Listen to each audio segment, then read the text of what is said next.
Bismillahirrahmanirrahim. Assalamualaikum warahmatullahi wabarakatuh dan salam sejahtera. Nama saya Aisyah Tunaimah binti Al-Fatah, bernombor matrik 204-206 dari pelajar tahun 2 Bachelor Pendidikan Sains Rumah Tangga, akan membentangkan pengalaman awal di Sekolah Menengah Kebangsaan Sungai Manggis, Banting, Selangor. Latar belakang sekolah. Sejarah ringkas sekolah SMK-SM. SMK-SM ditubuhkan pada tahun 1954, dikenali sebagai Trade School Teluk Datuk Kuala Langat. Pada tahun 1961 sehingga 1968, sekolah ini berfungsi pula sebagai Secondary Continuation School, iaitu sekolah pelajaran lanjutan.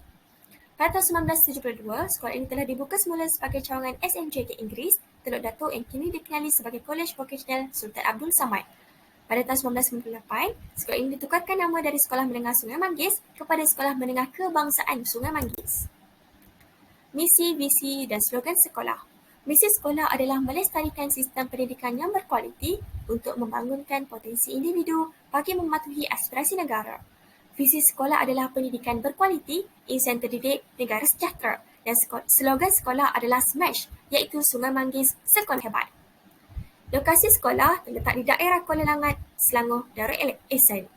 Lokasi yang strategik kerana terletak bersebelahan dengan jalan raya utama Banting yang memudahkan murid menaiki kenderaan awam.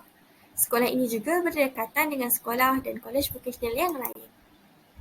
Infrastruktur sekolah.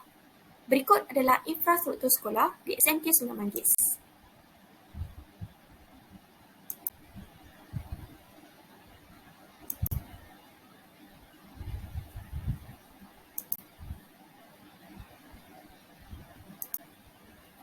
Pemerhatian terhadap proses pembelajaran dan pemudasyaraan semasa PDPR. Gambar ini merupakan persekitaran kelas sepanjang sesi PDPR berlangsung.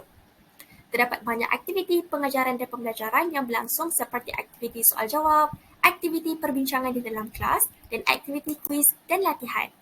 Sepanjang saya menjalani latihan PAL selama 10 hari, terdapat beberapa kekuatan dan kelemahan semasa pengajaran dan pembelajaran yang dapat saya perhatikan. Kekuatan yang pertama adalah guru melakukan komunikasi dua hala supaya pelajar lebih aktif dan terlibat secara langsung. Guru juga memberikan pengajaran yang ringkas dan padat sesuai dengan kondisi pelajar yang belajar secara PDPR di rumah. Guru juga menyediakan sesi soal jawab dan memberikan latihan atau kuis pendek selepas tamat PMP bertujuan untuk menguji kefahaman pelajar. Kelemahan bagi sesi PMP ini adalah tidak semua pelajar terlibat dalam proses PMP kerana mempunyai masalah tertentu, antaranya masalah internet atau tiada alat elektronik seperti komputer dan telefon bimbit untuk mengikuti kelas. Guru juga tidak banyak menggunakan alat bantu mengajar yang menarik. Aktiviti kurikulum. Untuk menjadikan pembelajaran lebih berkesan, guru pembimbing saya telah menggunakan alat bantu mengajar dan bahan bantu mengajar seperti modul latihan dan buku teks, medium Telegram dan juga perkongsian video. Beliau telah merakam video demonstrasi masakan dan menghantarnya melalui medium Telegram. Cara pengajaran demonstrasi merupakan salah satu kaedah yang berkesan kerana bukan sahaja diterapkan secara teori, malah praktikal. Amalan pedagogi. Amalan pedagogi yang digunakan adalah berbentuk campuran, iaitu pengajaran berpusatkan guru dan pengukuhan berpusatkan pelajar. Bagi kaedah pengajaran berpusatkan guru, guru akan menyampaikan kandungan pembelajaran sepenuhnya kepada pelajar dan kaedah ini berbentuk indoktrinasi di mana pelajar hanya mendengar dan menerima apa yang disampaikan oleh guru. Bagi pengukuhan berpusatkan pelajar, pelajar akan dialihkan kepada beberapa kumpulan dan mereka akan membentangkan dapatan atau pembelajaran yang diterima pada hari tersebut. Guru juga menerapkan pedagogi penyelesaian masalah di mana memerlukan murid berfikir secara aktif dan mengaplikasikan apa yang mereka dapat daripada pembelajaran kepada umum. Pelaksanaan kebaik. Guru sebagai pembimbing akan membimbing pelajar dengan menggalakkan mereka berfikir secara kemahiran berfikiran aras tinggi. Pelaksanaan kemahiran berfikir aras tinggi juga diterapkan oleh guru pembimbing saya di dalam kelas, di mana Cikgu Faizah Hanim telah mewujudkan beberapa kumpulan kecil di dalam kelas yang memberikan persoalan aras tinggi bertujuan untuk merangsang minda mereka berfikir. Seterusnya, rancangan pengajaran harian. Sebelum kelas PDPR berlangsung, guru pembimbing saya telah menyediakan rancangan pengajian harian atau RPH supaya dapat melancarkan penyampaian guru sewaktu di dalam kelas. Beliau juga telah merujuk standard kualiti pendidikan Malaysia gelombang 2 iaitu guru sebagai perancang, iaitu merancang tajuk serta aktiviti yang sesuai digunakan semasa PMP berlangsung. Persediaan sebagai bakal guru. Secara rumusannya, kaedah yang digunakan oleh guru pembimbing saya sedikit sebanyak dapat membantu saya sebagai persediaan awal sebagai menjadi seorang bakal guru. Ini juga dapat membantu saya dalam menguasai kaedah pengajaran abad ke-21 dan menguasai ilmu berkaitan sekaligus mengaplikasikannya di dalam kelas-kelas. Refleksi terhadap aktiviti kokurikulum. Kelab Multimedia dan ICT. Kelab yang saya ikuti ialah Kelab Multimedia dan ICT sepanjang saya mengikuti PULSE di SMK SM. Jumlah pelajar untuk kelab ini adalah seramai 83 pelajar dan mempunyai 6 orang guru penyelaras. Kelab ini juga mempunyai ahli yang ramai kerana kebetaraan sekolah ini adalah multimedia dan ICT. Semasa sambutan bulan kemerdekaan, kelab ini menganjurkan pertandingan sajak bertemakan kemerdekaan. Untuk unit uniform, saya telah mengikuti uniform Pani Puteri Malaysia. Seramai 32 orang pelajar daripada kelab ini dan seramai 5 orang guru penyelaras yang menyelaras kelab ini. Semasa bulan kemerdekaan, mereka melakukan aktiviti seperti menonton video pendek bertemakan kemerdekaan, melakukan kuis di Quizizz, membuat doodle bertemakan kemerdekaan dan Pada Puteri. Berikut adalah gambar semasa aktiviti berlangsung. Kepentingan kokurikulum terhadap profesionalisme keguruan. Melalui aktiviti kokurikulum ini, sedikit sebanyak ia dapat membantu saya sebagai seorang bakal guru belajar cara merancang, melaksana, membimbing dan menilai pelajar dalam menguruskan pembelajaran atau aktiviti kokurikulum di sekolah. Refleksi terhadap budaya sekolah dan budaya kerja. Antara budaya sekolah SMK-SM adalah aktiviti kerohanian penerapan nilai murni, iaitu dengan mengadakan program motivasi khusus untuk tingkatan 1, 2, 3, 4 dan 5 serta bacaan Yasin dan nilai murni. Fungsi untuk program berkenaan adalah untuk pengisian rohani dan penerapan nilai murni dalam diri pelajar. Seterusnya, Halawatul Qalbi.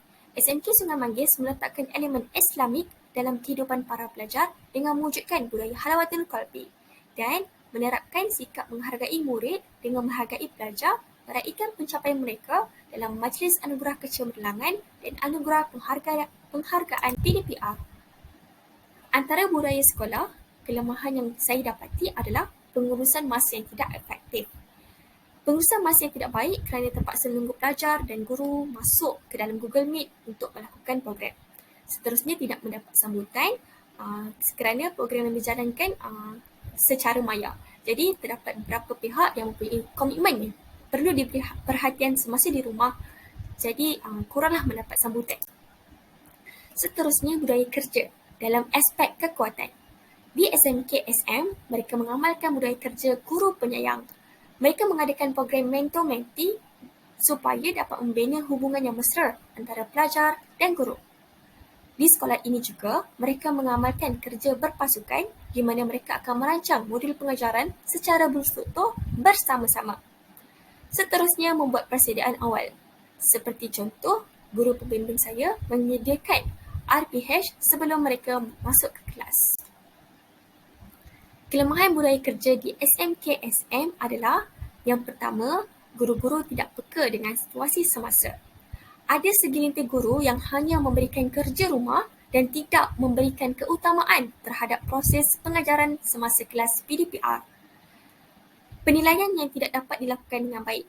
Guru-guru juga tidak dapat membuat penilaian secara efektif dengan baik kerana segelintir pelajar tidak tulus dalam melakukan kerja. Sebagai contoh, menyuruh ahli keluarga lain melakukan kerja mereka.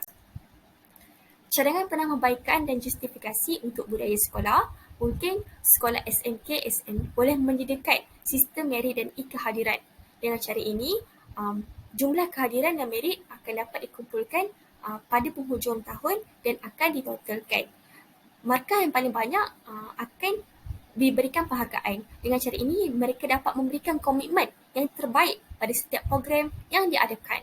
Seterusnya, cadangan penambahbaikan untuk budaya kerja. adalah meningkatkan kerjasama.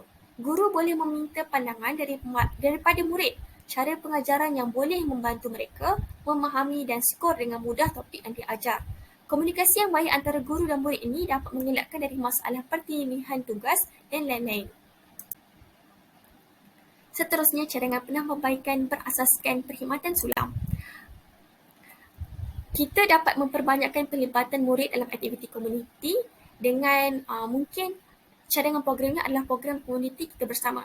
Program ini bertujuan untuk memberikan pendedahan dan pengetahuan kepada masyarakat berkenaan vaksinasi sekaligus mempercepatkan lagi roll out program vaksinasi dan membantu pelajar dan masyarakat dalam memerangi COVID-19. Program ini juga sekolah boleh laksanakan dengan kerjasama Kementerian Perpaduan Negara secara dalam talian seperti di Google Meet atau di Webex. Rumusan pengalaman awal sekolah. Daripada pengalaman awal sekolah ini, sesungguhnya kursus ini telah banyak membantu saya memberikan pendedahan secara langsung atau tak langsung atau tidak langsung tentang cara kehidupan sebagai seorang guru. Melalui kursus ini juga, saya dapat mempelajari persediaan yang perlu dilakukan oleh seorang insan yang bergelar guru dan sekaligus dapat merasai pengalaman sebenar sebagai seorang guru. Sedikit cadangan penambahbaikan yang boleh saya cadangkan untuk program ini adalah dengan menambahkan sesi pengajaran bersama pelajar sekurang-kurangnya sekali untuk merasai pengalaman sebenar sebagai seorang guru. Itu sahaja daripada saya. Terima kasih.